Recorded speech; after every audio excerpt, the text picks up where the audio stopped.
Good morning, good afternoon, good evening, Y Whales, wherever in the world you are. So today we have, it's not really an NFT project. It actually is an NFT project, but there's a lot more behind it, which is the utility and just the community side of things. And so this is something that really is like very near and dear to my heart, which is NFT projects that aren't all about the artwork. They're not all about the theoretical, there may be something on the other end of this.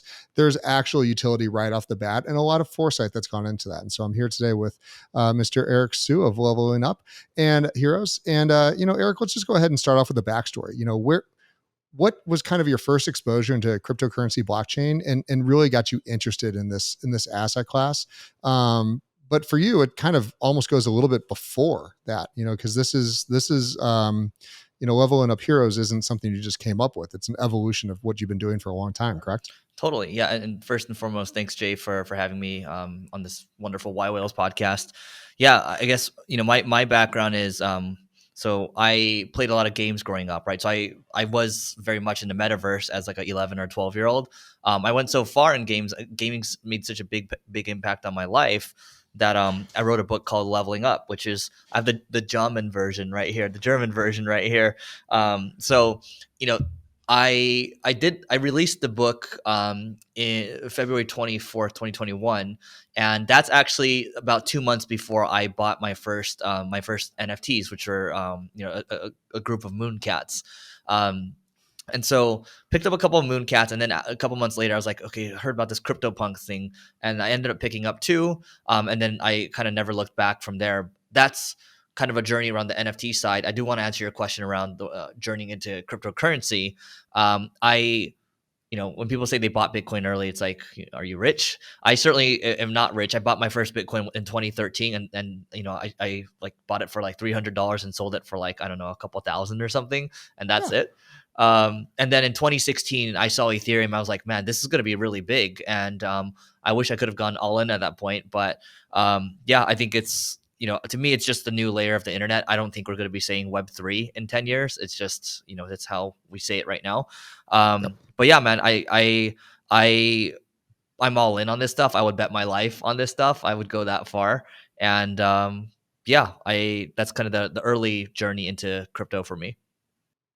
Yeah. And it really, again, the early Bitcoin people, and I can say I was early, but I don't consider myself an OG. And I tell the story all the time. I bought 100 Bitcoin for $20. Like, it was so early, there was no use case. And the reason that the guy charged me $20 wasn't because they were worth $20.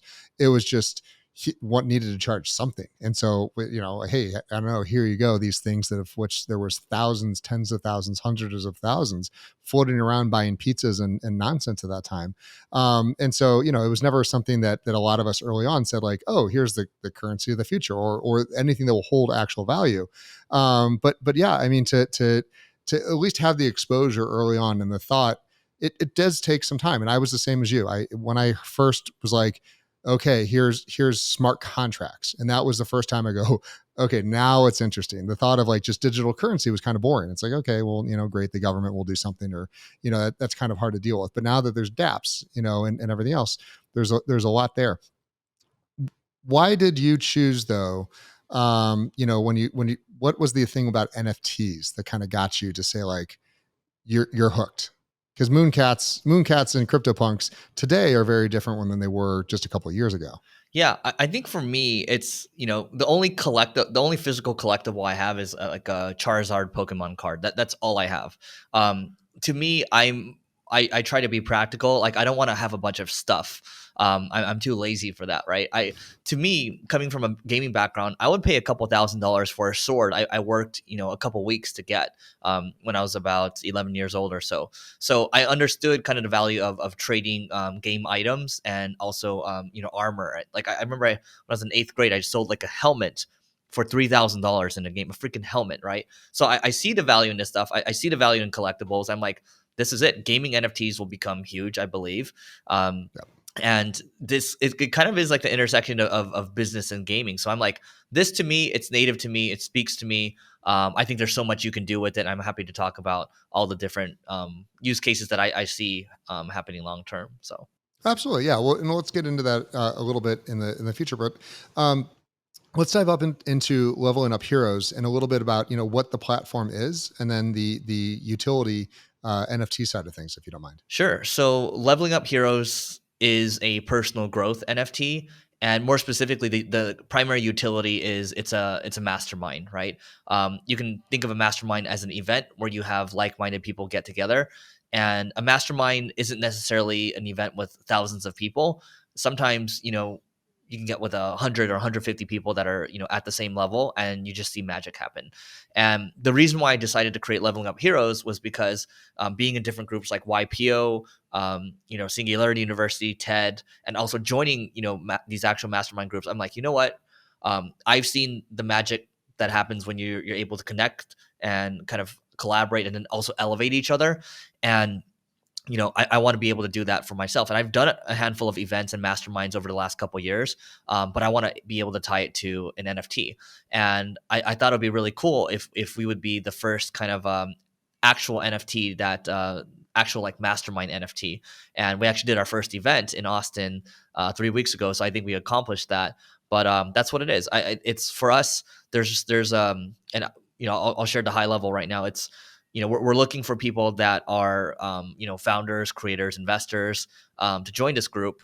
And we have different tiers, right? But the mastermind tier that I'm talking about, it is application only, and there are about 3 events a year. What's the what's the current cost structure you're doing for those? Yeah, so right now it's at once you're in the group, it's 1.5 ETH to join. We're actually going to up that to maybe 3, maybe 5 ETH or so. It's down a little bit today, so it's It's been down a little bit, but what I'll say is this: I think the simplest model, down the road is we're probably just going to have like a flat fee structure, and because not everyone is onboarded to crypto, we'll probably take fiat, but then we're going to require them to learn how to get the NFT still, and we'll just airdrop them an NFT, or they can just buy it, right? But we had originally planned for people to pay like the initiation cost, which was the cost that I just mentioned, but also have to be like a pay per play model per event. That's fabulous. And it's a really good point to bring up about these. Not everyone understands cryptocurrencies or NFTs or even blockchain. So we ran into this with Y Whales when we go, hey, look, we're going to deploy an NFT. It's going to be amazing. And this is a community that at that point had been around for 7-8 months. Probably 500-600 people at that point. And I go, okay, well, we at least should have 300 or 400 of those people. At least 50% understand how to self custody and buy an NFT. And what I found was, again, people that were every single day on our Discord, every single day on our week on our fireside chats and everything else, it was maybe close to 15% had any clue how to self custody or to deal with NFTs. So then it became this massive like educational push of like, how do we teach people? And so that just shows how early we are in the space. It's very reminiscent, in my opinion, of the early days of the web, when people wouldn't even dream of putting their credit card in online. And if they did put it, they didn't understand how a shopping cart worked, and where's it going to get shipped to, and who do they call if there's a problem. And I think we're really seeing a lot of that today. Has that been your experience as well? Yeah, I mean, I don't have any. There's not much more for me to add there. I would just say yes, I agree. Yeah, it's really early, and so education, the fact that you're willing to go to your members and educate them and say, okay, we understand that you're a mastermind, we understand you're at this level. Here's the future of digitizing digital assets, and I think it's really interesting. What's been the feedback, because you've been doing this now for a little while with Leveling Up Heroes? What's been kind of the best and worst feedback of it so far? Because I always love hearing some of those stories. Totally. So when we did the event 3 weeks ago, we ran a survey afterwards, and the overall rating was 9.3. But I don't get a lot of value from compliments. I actually criticism is Yeah. more of a compliment for me, because I get value from it, right? So there was confusion around like, hey, like a lot of the founders that were there, it's like, hey, like the speakers like stole the show, like the speakers were amazing, because they're all there to kind of learn about new strategies and tactics from a business growth and personal growth perspective. hmm So the venue itself, like they were happy with that, but there was some confusion too, because we had people were like, is this like an like there is this like an NFT event now, like, what is going on exactly, because we actually blended like a mastermind that we had before, right? So there's just I think it's really important for us to continue to iterate on what our messaging is, and for us right now it's clear that it's a mastermind NFT, right? And it's geared towards founders. And the problem, the main issue that we ran into was that we decided to have the mastermind and the conference together, right? So the first 2 days were a mastermind, and the third day was a conference where we had more. We have a lower tier called the magical tier, and the magical tier holders showed up. And once you have people that like are maybe like founder level and maybe like intern level, there wasn't like a skills match there, Mm. and so we shouldn't have blended them together. So moving forward, it's just going to be like 3 masterminds a year, and then one big conference for kind of the general magical holders. That's fabulous. And I mean, but this is the power of what you're getting ready to do, is that you can give an individual essentially ticket or proof of membership or proof of attendance to each person individually. And the cost to deploy it, if you have your systems and contracts set up rightly, is negligible. The thought that, you could have a conference with 1,000 people and issue 1,000 unique NFTs to each one of these people, that is kind of like, how many of these conferences have they attended? What is their speciality? And then allow, on the back end to create dashboards that you don't even have to create, that someone else could say, I want to, who are all the people in this category, that category. And it turns some of the power back to the community, that they can see on chain, who are these other people. Even if you don't know the names, you can say, hey, 50% of the people that came to this conference hold CryptoPunks. Like, that's a relevant, conversation starter you can have.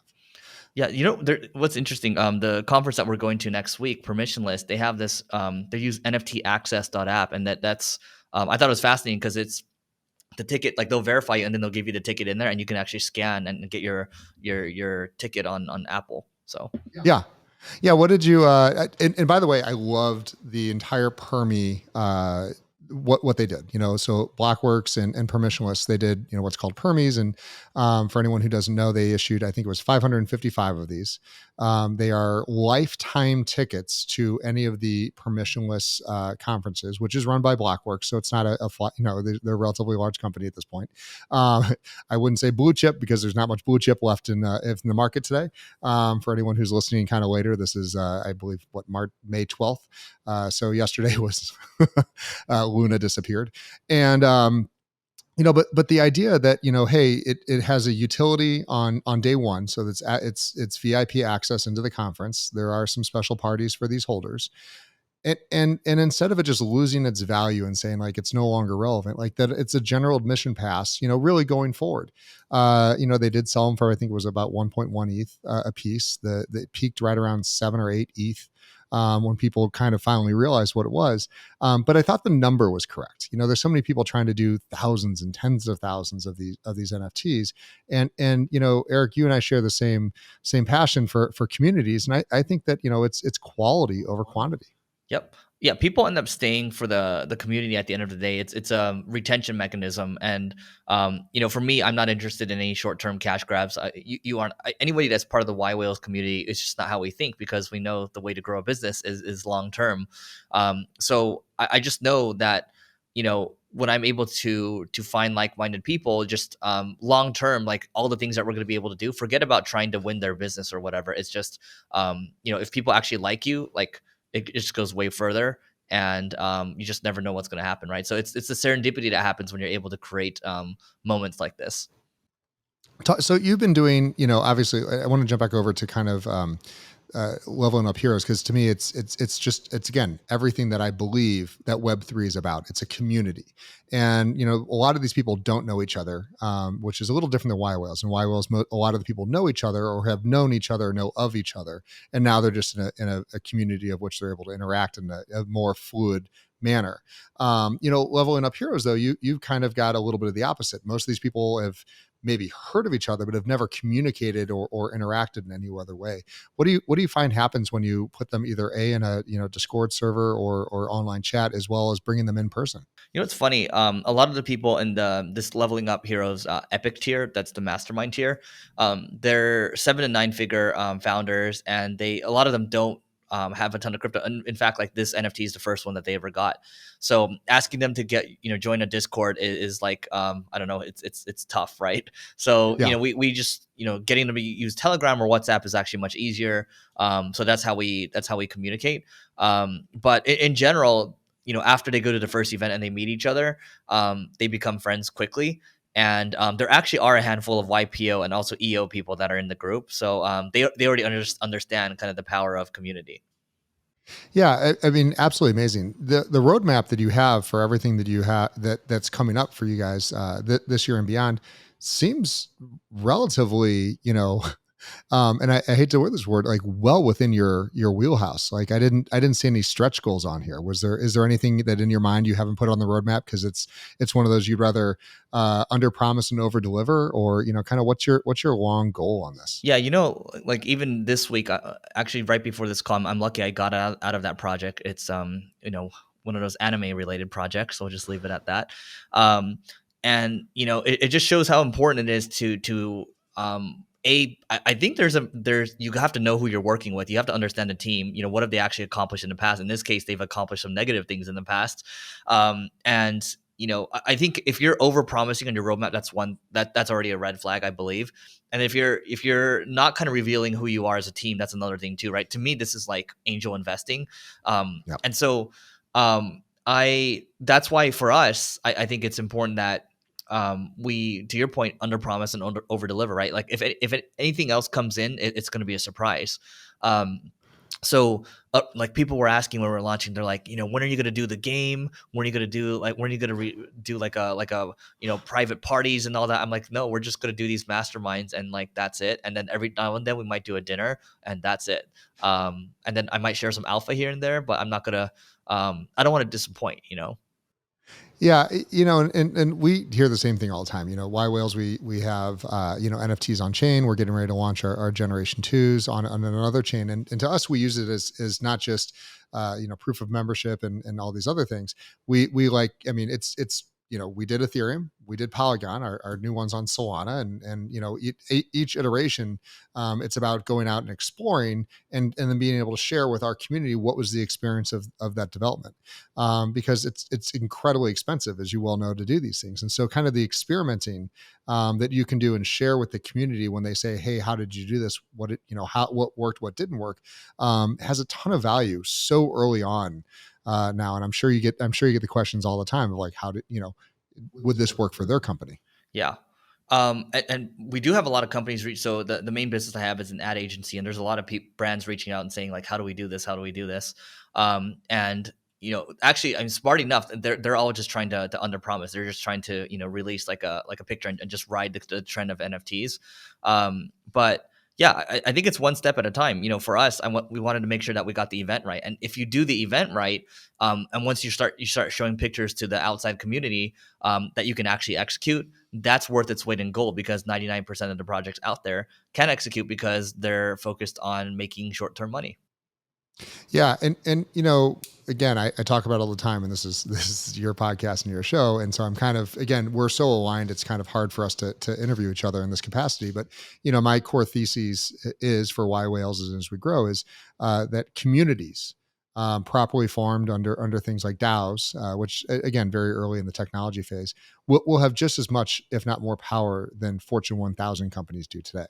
And I think that you can really see that. You run a company. I'm sure you have some amazing employees, amazing staff, and whatnot.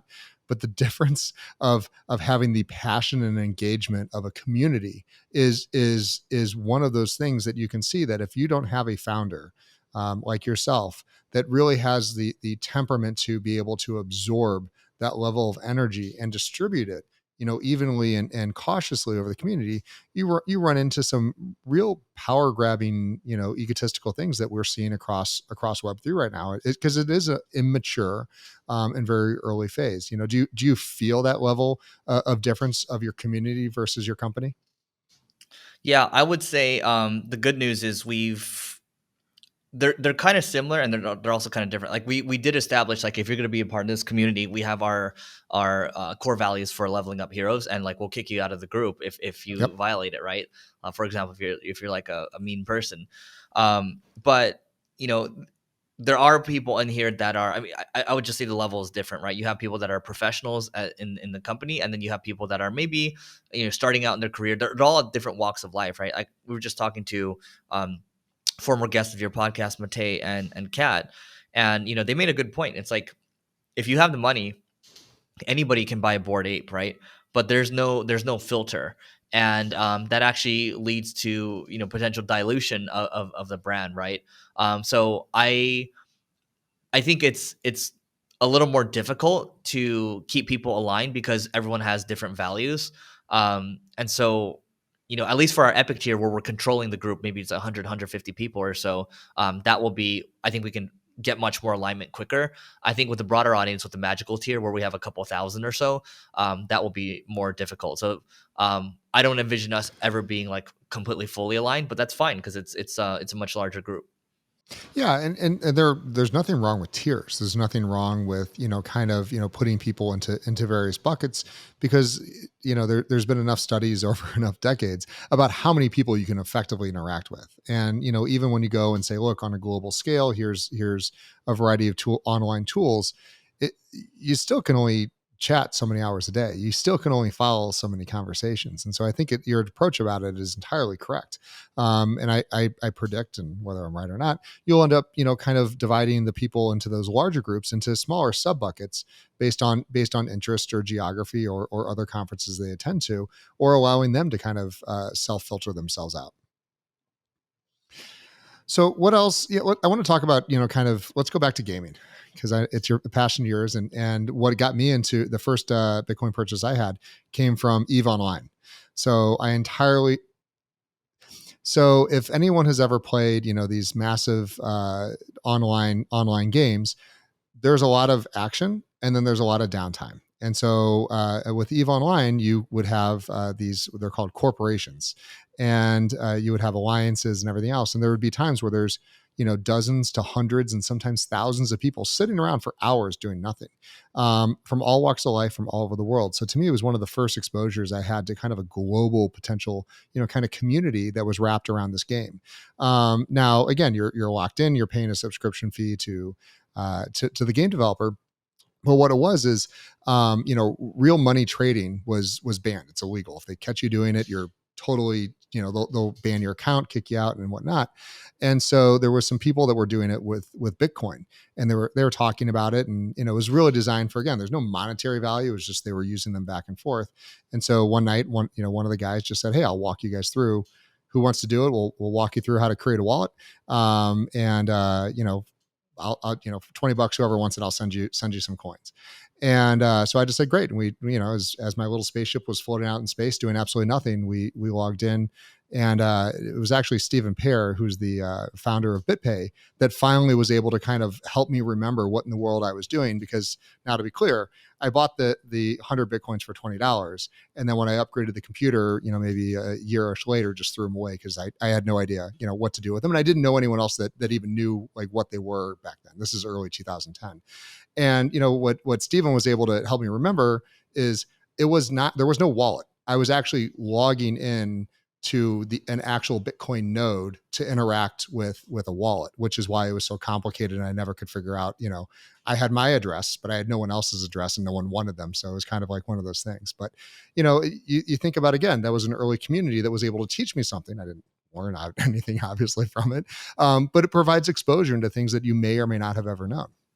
Wow, that's crazy. So you have 100 Bitcoin sitting out there. It could be worth $200 million down the road. But I'm with you on that. I played a lot of MMOs growing up, a lot of EverQuest, a lot of World of Warcraft, and yeah, man, I think it's inevitable. I know we're in a down market right now, but hey, that the volatility is what we get in exchange for the upside. So.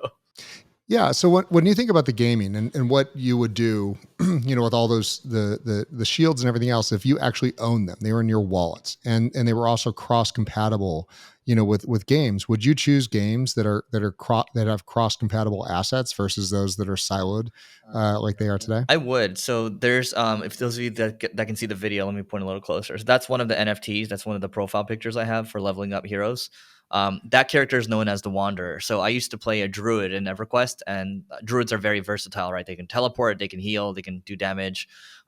So when I was 11 or 12, I had spent 2, 3 weeks trying, maybe longer, trying to get the sword, which was an epic weapon, and with basically really hard to get. And like I actually got a fever trying to get that sword, right? So I worked really hard to get that weapon. Like I'd leave the speakers on at night, waiting for a monster to spawn, like all this stuff.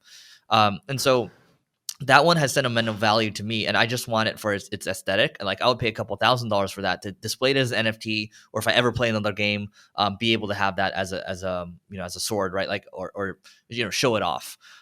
So do I think cross functional NFTs will happen long term? I hope so, but I can also see them not happening at all, right? But I again, I'm hopeful.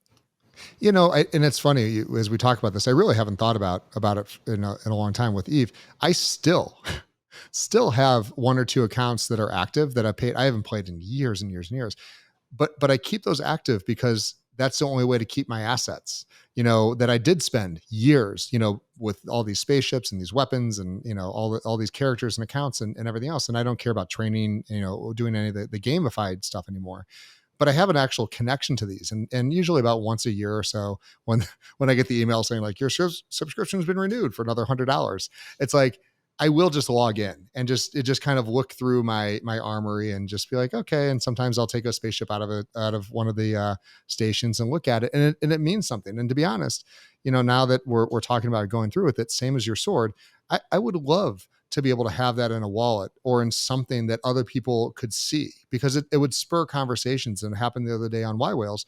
I said something about Eve Online, and two or three other members instantly pinged me. They're like, "Do you still play? Do you want to play? Do you want to log in?" And no, I don't want to log in. It's like I won the game, I quit. Like that's the only way you win is just by quitting.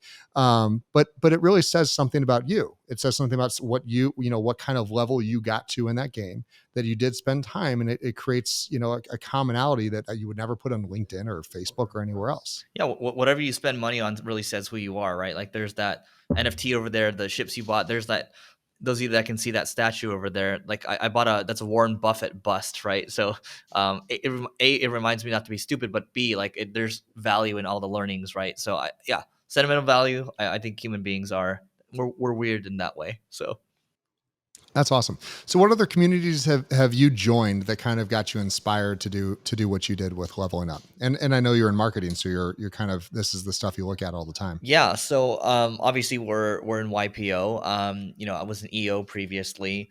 I mentioned a TED community, so those of you that watch TED Talks, I've seen kind of the magic that happens there. Singularity University is another one, but also on the marketing side, there was this mastermind before called War Room, and I like some of the aspects around it. I think just the way it was structured, the learnings, the relationships, and there's some things that maybe I didn't like so much, and so I learned to take the things that I really liked from each of these kind of groups that I was a part of, and decided to make our own and kind of continue to iterate on it.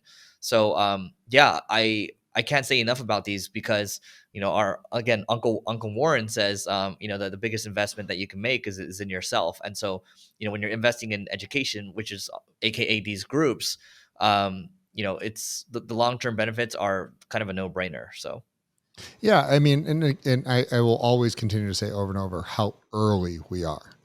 But the fact that you hold a punk, the fact that you have the first generation of a couple of these NFTs, it kind of it's a little bit of proving your clout. And not only is it proving your clout because everything's on chain. And so if someone really is saying, I want to know who Eric is, I want to know Eric's clout in the Web3 world, it's very different than a lot of these, these Anon teams. They can look and say like, oh, he has owned this for X number of years. He didn't, go, like, there's people that go spend millions of dollars to buy a Bored Ape, and I don't, I'm not saying it's right or wrong. But there's a different perception of someone that just spent, $4 million to buy a Bored Ape and someone that spent $400 to buy a Bored Ape. And again, it's hard to quantify those because the person that bought it for $4 million could have used ETH that they paid $400 for. So there's a lot of variance in this, and you can kind of investigate and understand based on the fact that it is an open ledger. By the way, when you're early too, sorry to interrupt, it's the ape that I have, right? It's just speaking about community real quick. I ended up joining this there's a tweet that went out saying, "Hey, Miami Apes, we're gonna do a dinner, right?" And so I was like, "Okay, cool." Like I have an ape. I just happened to get an ape, and a bunch of apes got together. There was like 30 of us, and we had dinner over here, and then next to me, so I had an entrepreneur sitting next to me, and he actually happened to listen to one of my podcasts. And he was just like, he was being really nice to me. And I'm like, okay, the content marketing works, right? But he was like, hey, you got to check out this group. And so that it eventually led to me. I'm trying to pull this up over here. I'll pull this hat up over here. So that led to me joining this alpha group called JPEG Morgan. And there's two groups that I get the most value from in the world of NFTs. One is Y Whales, and I'm not just blowing smoke here, but the other one is JPEG Morgan. So my point is, when you're in early and you jump on opportunities quickly, I'm not saying you have to look at every single opportunity.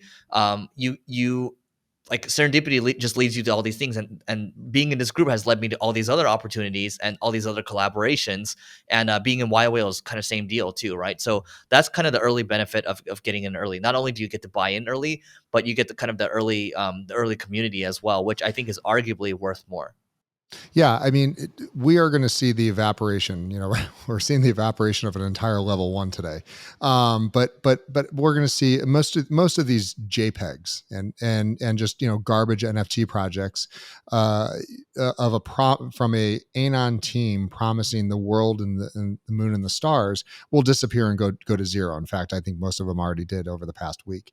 So, but what's going to be left is these really strong communities. And, I buy a lot of NFTs, and I kind of, everyone's got to go through their path of like what works, what doesn't work. And so I own, a variety of projects, but the ones I find I had the most value from have probably the lowest, kind of resale value of them.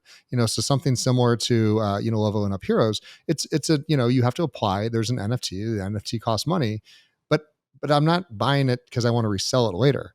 I'm buying these things because I need access. I want to be part of a community. And I think that you're going to start to see quite a bit of that happen down the road, where it's just a different way of paying for membership. It's a different way of interacting online that people aren't used to now.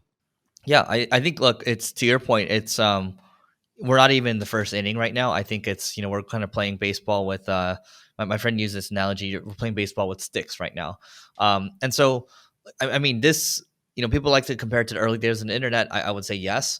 And so, early days of the internet too, when you played games, you joined clans. Those were communities. When you played MMOs, you got together with a group of 40 people to do, dungeons or dragon raids, right? Or Yeah. 80 people, whatever it is. So Yeah, and then you have the real like there's more than the artwork, and then there's the code behind it and everything else that you can do. And I think we haven't really seen even the fractional potential of what an NFT can do, because quite simply, there's not a wallet that exists that in any way, shape, or form, I believe is even close to the true potential of what a blockchain can do. I mean, the fact that I can own an NFT on Ethereum, and it's going to cost me $5 to $20 to $100 to move it around just in anywhere else. I mean, at this point now, I've got wallets filled with hundreds and hundreds and hundreds of NFTs. I don't even remember where they came from or what they did, because everyone just keeps airdropping things into my wallets, which is great. But I don't know what your project is, and I have no way to go figure it out, because they're also terrifying, because there's no such thing as antivirus or anti kind of smart contract attacks out there. yep. Look, I think, I mean, a lot of interesting use cases, right? I have a friend who's, his course is actually an NFT, and then the course can actually appreciate because of the community. And someone that went through the course can actually resell it, and they can be part of that community, right? That's interesting. There's actually a YPOer that is planning to put a lot of health data actually, um, make your health data like an NFT, right? I Mm-hmm. forgot what the exact benefit of it was, but it actually seemed really compelling to be able to. Oh, let's say you own your data, your health data, right? You can actually Yep. sell it, and because there's a lot of health providers out there that would like to buy that data, right? And so the power kind of goes back into the hands of, well, the actual creator of that data, right, which is you. Yeah, and there's, again, it's the ownership, the decentralized. Like I can move it around, I can take it from one chain to another, and I think that's something most people don't understand is even if you buy it on Ethereum, you can bridge to other chains and hold them on other chains. You may lose utility. That may not be where that community is, but the fact that you own it and you can move it around, I'm sure there's a lot of people moving whatever NFTs are on Terra off of that chain today before it shuts down. Not because they want to, but at least they have the ability to. When how many games? I love that you're a gamer. I mean, how many games have you played they're gone? They're shut down. You couldn't even, I pay $100 a year to maintain my spaceship so I can go look at them. But there's games that I did have, a lot of fond memories of that are just gone. They shut down the servers and it's no longer in existence. Yeah. I'm trying to think. World of Warcraft is still kind of around, but the other ones, maybe there's an EverQuest Classic survey spun up somewhere. But yeah, most of the stuff is gone. And you just reminded me, I might need to do something with my remaining Terra. So Well, last I saw it was under a penny, so it may be just for holding on to for prosperity's sake. yeah. Sorry. I meant the US Terra, the stable coin. Yeah. But Yeah, no, you're which is at same. it's at 0.35 now. I think the Luna is actually at less than a penny. Yeah, Yeah. yeah. Luna's been. I think at this point there's trillions and trillions of Luna that they created, just trying to allow people to get out of UST. But yeah, it's. I mean, there's a really good point, and let's jump over to the Luna thing if you don't mind having a quick conversation on it, because it sounds like you were on there. That was built by a community. That was built by some really really insanely smart people that had a thesis. Do Kwon I think is unequivocally a genius. But what you saw was a lack of probably respect for how scary the space is too. When you have people kind of taunting the SEC, when you have people kind of taunting other large projects and hacking groups saying like, yeah, come at me, man, you can't do anything. Well, you're looking at what happens today. I mean, there's a lot that has to be said for respecting a global community, even if they're not inside your inner circle. Yeah, I mean, there's a lot of theories out there on like whether this was like a coordinated attack or whatever. I don't know. At the end of the day, I just and I don't know enough about it from like a technical standpoint. All I know is, this type of stuff is. I think it will make the space more resilient, and it will teach people to act more like professionals, because I think we see a lot of there's a lack of professionalism in the Web3 space right now. It's funny because on the ad agency side, when people come to us, they're like, you know what, Eric, like we want to work with a Web 2 agency that understands Web 3. And I say, why? And they say, because anybody that says they have a Web 3 agency is like a joke right now. I'm like, what do you mean by a joke? They're like, they're just not professional, right? And so that word, like I never really put a lot of emphasis on that word before, but I guess for the first time in my life, I see the value in it. Yeah, I mean, look, at the end of the day, we come from YPO, and we're a group of CEOs, presidents, and business owners and entrepreneurs from around the world. And I would say that a majority of the world, like most articles would say, like CEOs and presidents have little value, and the values and the people that were working for them. As a CEO now for I've got my 10,000 hours in this role. It's the most terrifying and horrible job ever, because at the end of the day, everything relies on you to win or lose. And I think that, again, with what you're doing, providing an actual outlet for people to speak and be heard, and similar to YPO, similar to some of these other ones. But the saying "it's lonely at the top" is extremely true, and it really is one of those things. People go like, "Oh, Jay, whatever, you don't know what real problems are." It's a lot. I mean, there's a lot here, and I understand everyone's got different stresses in the world, but the fact that you've created a community of people that may not have access to something like YPO or Y Whales or a variety of these other things, but they can come to Leveling Up Heroes, and you're willing to onboard them, and that's one of the biggest things, is you're willing to take people out of the wild and help them better themselves. Like I love that. Yeah, and thank you for that. I think there's definitely value in like a YPO, Y Whales. Every community is different, right? And everyone can put their own spin on it. For us, again, it's 3 events a year, right? Like, with YPO, you have the worldwide network. You have your kind of global events. You have your forum. There's a lot that goes into that, and I think it's just about, who do you identify with? Like, who do you actually vibe with? And then, does does their community actually look good to you? That really is. I mean, people like to gather with people that are like-minded, that they know, like, and trust. That's happened since the beginning of humanity. So Yeah, I mean, like I said, I absolutely love the conversation about this because it really is so near and dear to what we do. How did you, what's the criteria, just real quick, as we're kind of, coming close to the end of this? What's the criteria for someone to join Leveling Up? yeah, so for the leveling up epic tier, which is the mastermind tier, I'll kind of focus on that one here. So that one is ideally you're a 7 to 9 figure founder. There's an application process if you go to the site, and then it's asking about what your core challenges are and what you would bring to the group, because we want to make sure we want to be able to help, but also we want to be able to see what kind of superpowers that you have, right? We want to make sure that the group is very balanced and it's a power group because it's a quote unquote mastermind. And that way, if there's something that you're looking for, and if we align, great. If not, we'll just say, hey, like, this is not the right fit. So that's really what it is. And we cap the group. Each mastermind meeting is capped at at 150 people, and there are, as of right now, as of this recording, as of May 12th, 2022, we're only allowing for 345 holders. That might change down the road, but that's what it is for the epic tier. And then for the magical tier, anybody can buy that, and that's access to kind of the one event, and then the Discord, and then other alpha that we might drop.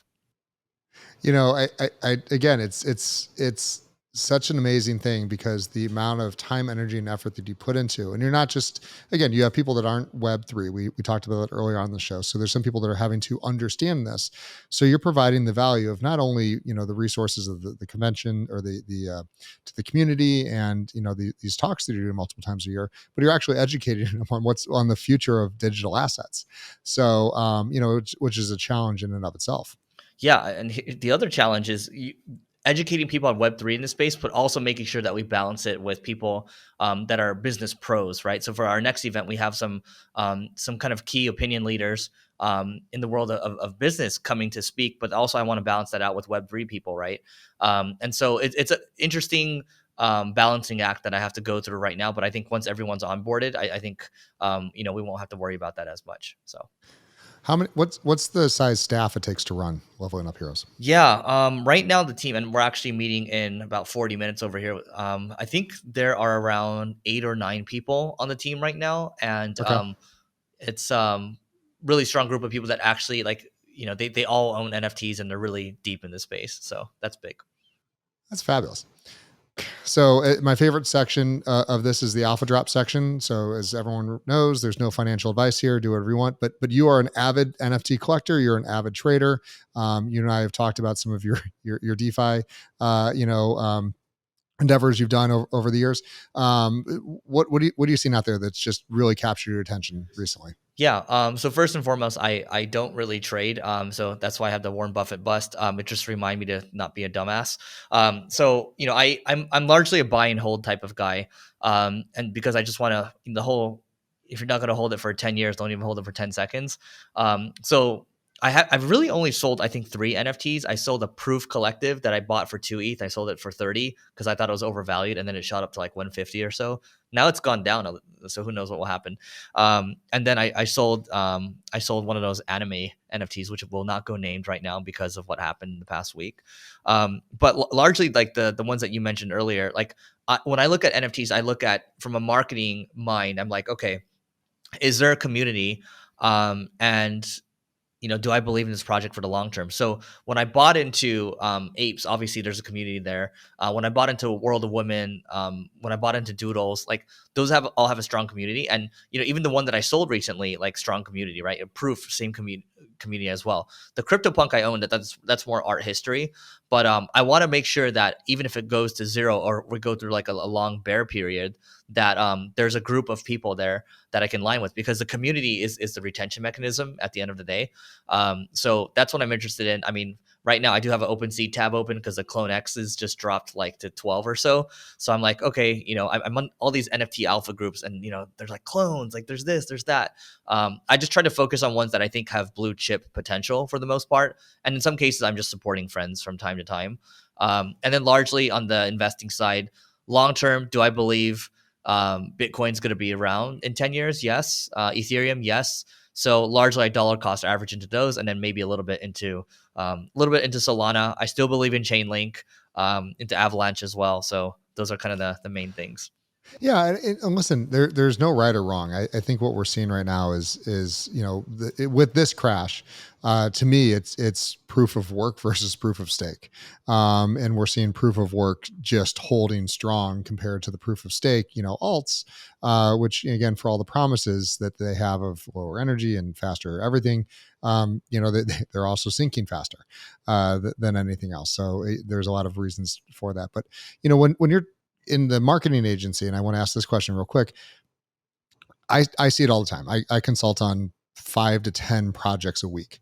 And so often they come to me and they go, here's this beautiful artwork that we want to sell. And here's this great name behind it, and I go, okay, so, what do you want to do with it? Well, we'd like to sell 10,000 of these and we just need a contract so we can put them on chain. I go, who's going to buy these? Oh, you don't know this artist. She's got a great following. Do any of these people even know what an NFT is? And so, what's your experience been with that, at the ad agency, where you have to educate them to go, well, Yeah. this isn't as easy as you think. Yeah, I mean, it's still very early days right now, but I think we've really honed in around, hey, like, we're not going to build your business for you. Like, building an NFT project is very much like building a startup right now. It's building a business. And so, just like how we work with SaaS companies or e-commerce, it's like, hey, once you figured out product market fit and you have some type of funnel working, that's when you go to a marketing agency to put fuel on the fire.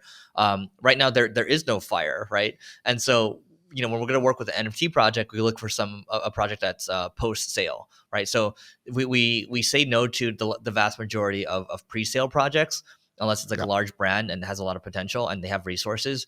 Because at the end of the day, you're setting like if you're coming up with a new project and you're expecting the agency to figure everything out for you, and you're just looking for like a throat to choke there, it's going to be bad because you end up wasting time, not only on the agency side but your side too, and you just end up wasting a lot of effort too, right? So and money, obviously. Yeah, no, absolutely. Eric, if people want to know more, obviously there's Leveling Up. If they want to follow you, you on Twitter or any of these kind of fun social platforms. Yeah. So if you want to learn more about leveling up heroes, you can go to just live.levelingup.com. And so, that's a URL where it'll actually show you the info on the site. And then me on socials, on Twitter and Instagram, it's at Eric OSIU. So Eric Osu. And that's it. Awesome, man. Well, thank you so much for coming by. And for all you Y Whales out there that are watching this is Eric. He's in our Y Whales YPO server. So make sure to say hi if you have any questions. And for everyone else, you really, really go check out Leveling Up Heroes. And if you're not part of any of these, kind of closed communities that are around Web3, I would really highly recommend looking at this one, because Eric's is open to anyone that qualifies, because there's a lot of them that like Y Whales right now is still closed to anyone in the public. So I think that getting in early is not financial advice, but you should really be taking a look heavily at these early communities, because they'll be the first to understand the space and the first to really truly be able to take advantage of a lot of the opportunities over the next few years. So Eric, awesome, man. Can't wait to well, I got to join. So that's what I got. That's my homework after this podcast. Thanks for having me, Jay. Awesome. See you guys.